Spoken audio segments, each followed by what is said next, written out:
Bonjour à tous, normalement c'est parti si je me trompe pas.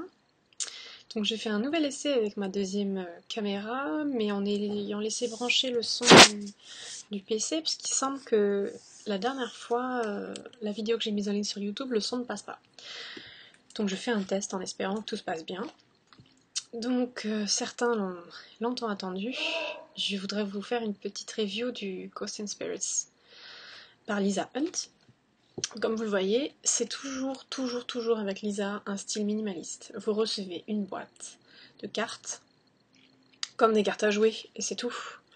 Pas de coffret, vous n'avez pas de livret, et par exemple le mien est arrivé très abîmé par la poste, il est passé au rouleau compresseur, quoi. On dirait qu'il a déjà vécu 10 ans, alors qu'il est neuf, c'est pas grave. Donc les cartes viennent dans un format classique, comme je l'ai montré dans l'autre vidéo. Elles sont rectangulaires, et de style assez allongé.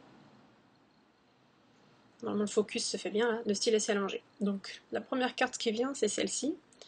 Donc c'est une spécificité de Lisa Hunt. Il y a une 79e carte non numérotée et non signifiée. C'est-à-dire qu'elle n'est pas dans le livret, si je me rappelle bien. Voilà, on vous la mentionne pas. On vous la mentionne pas. Le livre se termine avec le 10 de Pentacle. Vous n'avez pas cette carte. Elle est juste présentée dans l'introduction et en ligne. Lisa dit tout simplement que c'est... Comment elle formule ça?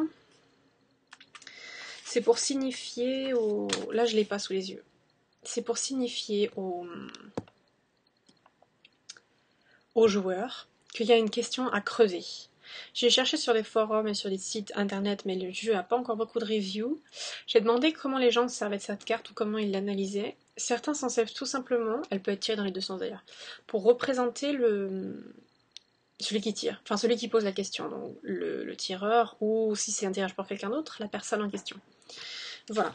Le reste, c'est le tarot classique, donc avec 78 lames. J'aime beaucoup le dos, un peu plus fantaisiste avec les espèces de fantômes, mais sympathique parce qu'il y a la symbolique du triskel ou des trois, le chiffre 3 symbolique. Et en fait, le cercle, on ne fait pas forcément attention au début. Attendez, je vais reculer un petit peu. Le cercle, en fait, c'est des os. C'est les petits ossements qui sont rattachés les uns aux autres. Voilà, pour le livret. Donc ça se présente comme ceci, comme toujours. Tous les jeux que je connais d'elle sont comme ça. Avec un tout petit livret fin qui s'abîme très vite et qui n'est pas très complet, qui fait 60 pages, 59 pages. Donc à la fin, vous mettrez pause. Vous avez ceci, qui est la proposition d'un tirage spécifique. Vous mettrez pause parce qu'on voit très bien là, qui est pas mal du tout, je trouve. Je veux dire pas particulièrement original ou détonnant, mais ça parle vraiment des choses qui nous hantent. Ça parle beaucoup de l'inconscient, l'esprit du présent, ce qui se passe à nous, ce qui nous inspire, ce qui concerne la personne en question, les fantômes du passé, ce qui nous retient, ce qui nous entrave, ce qui nous fait peur, ce qui, à l'opposé, disons en français, comment on traduit ça déjà, ce qui nous met en joie ou ce qui va alléger notre esprit, et puis quelque chose par rapport au futur, ce vers quoi on se tourne, etc. Simple, mais je trouve très efficace, et j'aime bien les tirages qui parlent comme ça des entraves, des peurs, et il y a quand même nos forces et nos joies dedans. Je trouve que c'est très intéressant. Après, vous avez une petite introduction qui fait 2 pages. Voilà, comme ceci. Et derrière, ça commence. Vous avez une carte, si on voit bien. Voilà, un petit paragraphe comme ça. Dans tous les jeux que je connais d'elle, il y a toujours une sorte de description de la carte. Et ensuite, un petit résumé, message éliminatoire. Parfois, ça résume ce qui a été dit, parfois, ce sont des nouvelles pistes. Et c'est tout ce que vous avez. Pour les mineurs aussi, vous repérez, entre parenthèses, en haut, vous avez le nom de la carte. Et juste derrière, vous avez le nom de ce qu'elle a représenté sur la carte. Voilà. Après, pour... je sais pas comment dire... Les majeurs sont géniales, et les mineurs aussi. Tout est très bien, puisque finalement, d'ailleurs, c'est ça, hein, ma review, elle est très positive. Il est génial ce jeu, enfin, je trouve. Au niveau du contenu, tout est très parlant, tout s'applique à des tas de situations. Le livret est pas très complet, pas très détaillé, mais Je trouve j'ai juste ce qu'il faut en fait, finalement. Ça explique le cœur du mythe du personnage.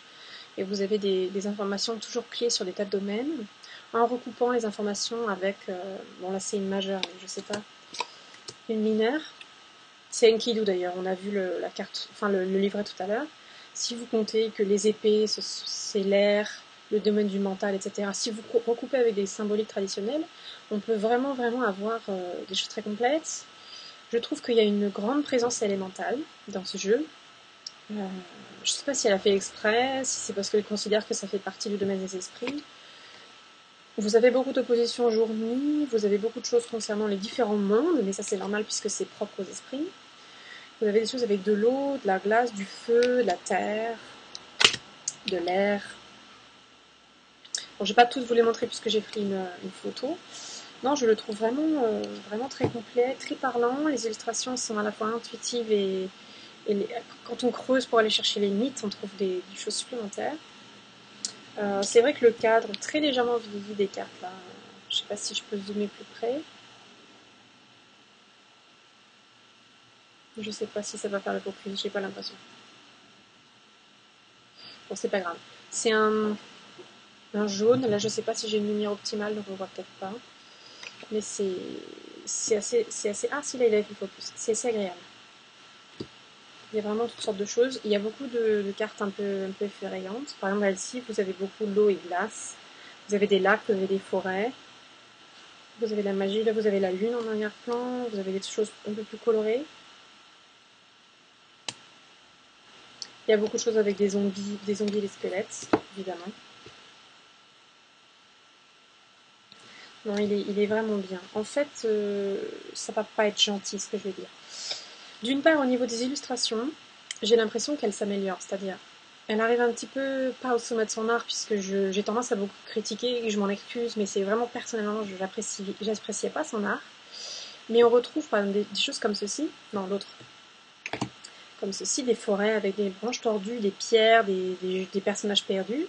On en avait déjà dans le Créatures fantastiques, il y en a aussi probablement dans les animaux divins. Mais je trouve que ça ne menait nulle part, il n'y avait aucune énergie, les cartes sont plates, sont statiques, il ne se passe rien.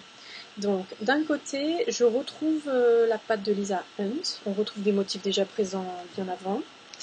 On retrouve, elle a une façon de faire les personnages qui est assez, je sais pas comment dire, pas classique, mais peut-être personnelle. Enfin, ça se retrouve. Là, dans un sens, les morts et les zombies et tout ce que vous voulez sont un peu tous les mêmes. Mais il y a des choses qui changent. Par exemple, cette flamme-là pourrait faire penser à des choses des animaux divins ou de créatures fantastiques. Mais en fait, c'est pas gentil ce que je veux dire. Comme le jeu ne lui appartient pas, comme elle n'a pas créé le fond du jeu, c'est réussi. C'est-à-dire, elle utilise des mythes, des contes, elle utilise tout le fond collectif qui existe sur les esprits, en fait, les fantômes et les esprits. Et ça, c'est la psyché collective, c'est tout un tas d'archétypes de contes, c'est profond. Donc en fait, le fond du jeu est profond parce qu'il ne lui appartient pas. Et elle a réussi à bien le mettre en scène, et je pense qu'elle a réussi à s'y connecter, elle a dû faire un travail je pense, énergétique ou médiumique assez important pour réussir à placer ces esprits dans les cartes en fait. Enfin, réussir à s'en inspirer pour faire des lames quand même qui sont parfois purement chamaniques, il y a des cartes très cosmiques, c'est magnifique ce qu'elle a fait. Tout en ayant donc sa patte assez froide, assez uniforme.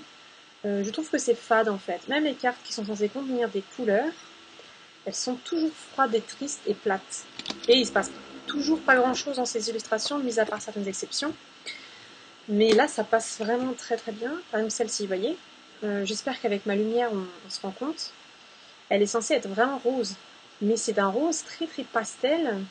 Et parfois, le pastel est lumineux. Vous voyez ce que je veux dire? Là, c'est vraiment fade. Et du coup, c'est tout il y a en demi-teinte. Enfin, c'est tout neutre. Il n'y a jamais d'éclat. Sauf pour certaines cartes, il n'y a jamais d'éclat. Même celle-ci, en fait, c'est des cartes toujours sombres. Des couleurs sombres ou froides. Et c'est quelque chose qui m'énervait beaucoup dans ses cartes, ce qui m'énervait aussi beaucoup dans le tarot des contes que j'ai pas acheté, parce que du coup je le trouvais pas du tout assez approfondi.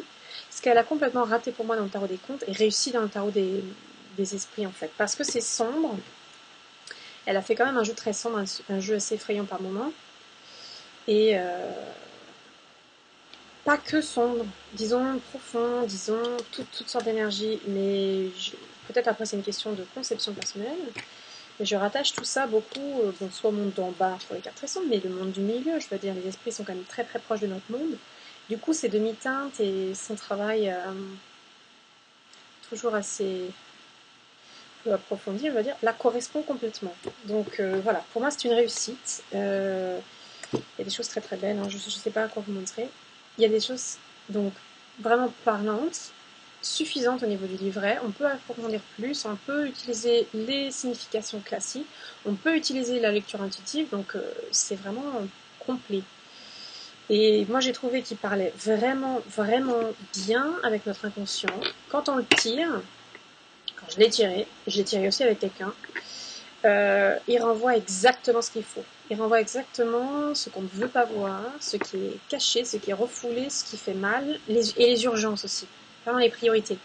Et c'est quelque chose d'assez impressionnant parce que j'avais travaillé avec une carte froide, une carte fausse, une carte froide. J'avais travaillé avec d'autres jeux qui peuvent faire parler de l'inconscient, du cosmique, par exemple je sais pas, l'ange liberté, c'est des lames très cosmiques. Et ici, ça prend vraiment un autre ton beaucoup plus accessible, beaucoup moins personnel, beaucoup plus universel. Ou dans un autre genre complètement, le tarot celtique de Laura Tuan permet de travailler vraiment avec les aspects inconscients, avec les éléments l'eau, le feu, etc. Mais il répond pas comme celui-ci. Celui-ci, j'ai l'impression de brancher la prise et c'est bon. Quoi. Enfin, on est connecté, ou d'appuyer sur un bouton et la réponse sort tout de suite. C'est vraiment assez fascinant.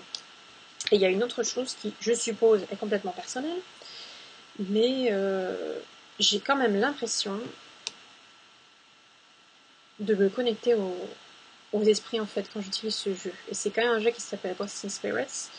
Et j'ai effectivement l'impression de dialoguer avec les esprits quand j'utilise. Quand j'essaie de l'utiliser pour communiquer avec mes guides, entre guillemets, ou les esprits avec lesquels je travaille, ça marche. Il y a une réponse pareille, très directe. J'entends toutes sortes de choses, des murmures, des réponses. Donc il est vraiment très très connecté. Je ne l'ai pas utilisé beaucoup, je l'ai utilisé 2 ou 3 fois. Et les réponses sont vraiment, donc celle-là je dois montrer, sont vraiment immédiates quoi. Immédiates. Et la connexion est puissante entre moi et le jeu, alors que pourtant, je sais pas, ça a pu attendre plus longtemps. Donc je pense que ça fait déjà un moment que j'ai commencé la review. Donc je vais m'arrêter là, vérifier que tout se passe bien. J'espère que c'est assez clair parce que j'ai pas prévu de notes, donc c'est peut-être un peu brouillon. Vous me direz si vous avez des questions, si vous voulez essayer les tirages de cartes, je sais pas, une carte et voir comment ça fonctionne. Donc voilà, vraiment un jeu abouti, le premier jeu de Lisa Hunt pour moi, qui marche, malgré les demi-teintes, c'est, disons, les limites de l'auteur, les cartes plates, les cartes où il se passe rien, ici ça fonctionne. Il y a quand même des dynamiques, et les cartes qui sont assez figées, elles fonctionnent aussi. Donc plus la connexion aux esprits réussie, la canalisation réussie lors de la création du jeu, et le fait que quand on utilise, tout ça se ressent. Donc un très très beau jeu pour moi. Peut-être un peu spécifique, je sais pas si c'est accessible à tout le monde, je sais pas si ça plairait à tout le monde, mais en ce qui me concerne, vu que je travaille énormément avec les esprits, là je dois dire, c'est parfait. Voilà.